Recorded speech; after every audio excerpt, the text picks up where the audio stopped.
no tengo ni idea qué fue lo que motivó la creación de ese almanaque. Pero a partir de que la UNESCO lo declaró Memoria del Mundo de Latinoamérica y el Caribe, y a pocos días de su presentación en Uruguay, me encontré con un compañero que me dijo: yo sé por qué hiciste el almanaque. Bueno, a mí me viene muy bien saber por qué, porque yo hasta ahora no lo he sabido, lo he sentido como algo interno y no he logrado definirlo. Entonces él me dijo: bueno, porque todos los días de cárcel y los días dentro del penal, como la dictadura uruguaya había optado por la prisión prolongada, en contraste con la argentina, que era la desaparición, o la chilena, que eran las matanzas generalizadas, en esa prisión prolongada, cada día de cárcel, por ser uno igual al otro, se vaciaban. Entonces vos hiciste los almanaques para ir llenando de contenido cada uno de los días de cárcel y que se transformaran en diferentes uno a uno. Bueno, yo le agradecí, le dije que a partir de ese momento esa sería mi versión. ¿Qué contienen los almanaques? Bueno, es difícil sintetizarlo, pero sí podemos decir que empezaron siendo un registro personal para saber dónde había estado en cada uno de los días de la prisión, y en determinado momento llego al penal de libertad y ahí puedo desarrollarlo prácticamente por 12 años, y a su vez los acontecimientos de mi vida privada, o sea, las cartas que mandaba, las visitas que recibía, las vacunas, en fin, un montón de cuestiones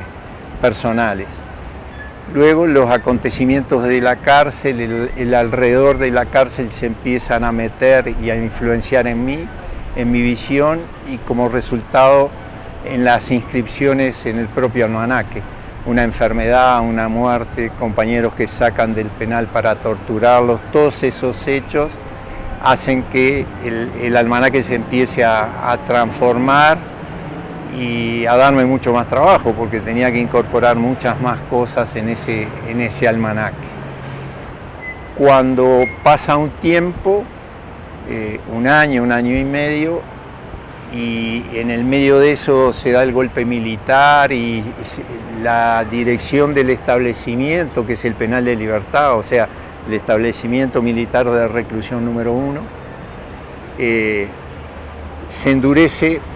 todas las actividades en el penal se endurecen. Entonces ahí fue que se me ocurrió esconderlos en un par de zuecos de madera que yo mismo construí y que por suerte pude salir de la cárcel con ellos.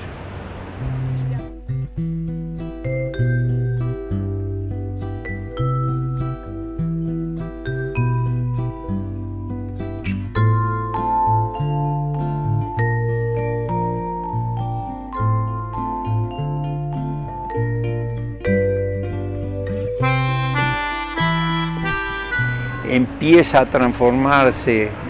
como un valor de memoria importante cuando José Pedro empieza a hacer la película, cuando esa película se difunde, cuando podemos hacer una exposición con las fotografías que yo también tomé dentro del penal, y algunas intervenciones artísticas, como una celda construida con los reglamentos, empieza a tomar, digamos, valor como memoria, y a su vez junto a muchas otras cosas. El libro, la reproducción facsimilar de los almanaques y el aporte de muchas disciplinas,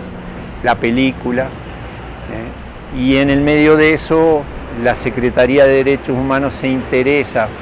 por los almanaques y por presentarlos a la UNESCO. Bueno, ahí existe la donación de los almanaques para que la Secretaría sea la que lo puede presentar, y bueno,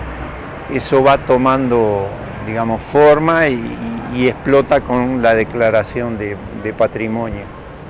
O sea, tuve años de coincidencia en la misma cárcel en la que estuvo Jorge,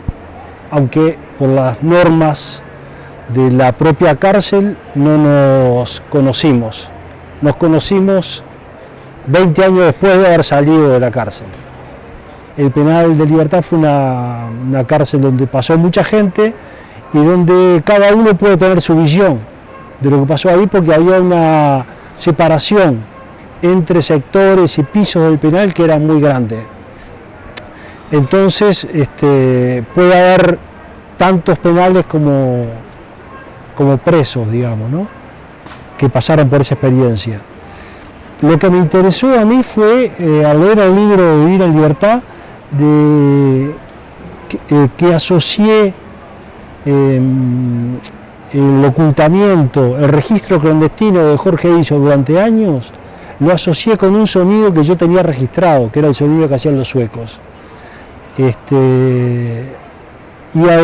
O sea que mi vínculo tiene mucho que ver con la sensibilidad,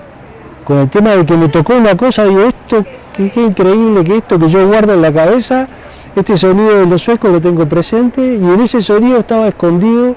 había un trabajo escondido durante años, ¿no? Y me interesó mucho el investigar sobre el contenido de los almanaques, porque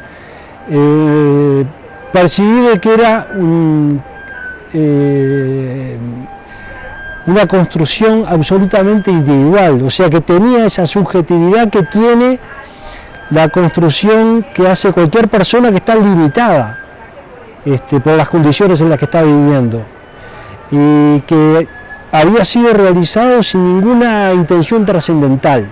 Entonces me parecía que tenía la potencialidad de lo subjetivo, y que a partir de ahí se podía construir o digamos estimular a construir una historia que es de mucha gente que estuvo en la cárcel y que estuvo afuera de la cárcel también. Es un imaginario el que había alrededor del penal de Libertad, que era un imaginario muy importante en toda la sociedad uruguaya. Entonces, en alguna medida eso,